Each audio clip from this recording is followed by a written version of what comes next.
In 1790, a London locksmith named Joseph Bramah placed a padlock in the window of his shop on Piccadilly.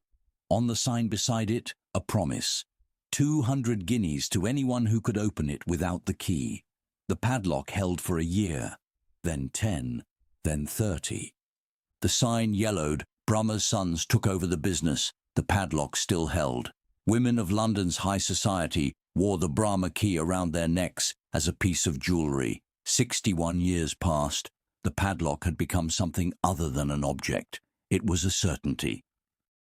In April 1851, an American named Alfred Hobbs arrived in London for the Great Exhibition with a trunk full of lock-picking instruments and a letter from New York's chief of police certifying that he was not a thief. He began with the Chubb lock, the best-selling in England, reputed to be inviolable. 25 minutes. He was asked to do it again. 7 minutes. Then he locked himself above the Bramah shop for 16 days. 51 hours of work later, the padlock gave way. He closed it, reopened it, closed it again to prove it was no accident.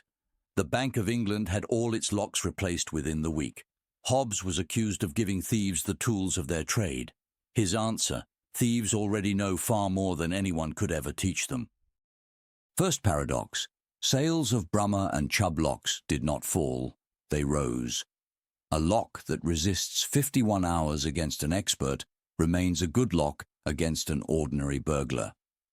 Second paradox: Hobbs's own lock, the one he had exhibited as the inviolable alternative, was picked shortly afterwards by a certain Linus Yale, who would go on to found the brand you probably have on your door right now.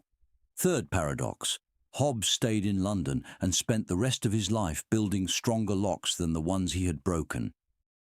In 2026, a company built an artificial intelligence capable of picking every digital lock in the world, and it chose to warn the safe owners itself.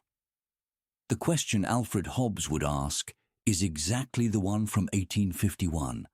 How long before someone else builds it? The full story in the complete article: why the Fed summoned Wall Street in an emergency, what foresters know that Silicon Valley has just rediscovered, and what Churchill would have recognized in Anthropic's dilemma. Link in the description.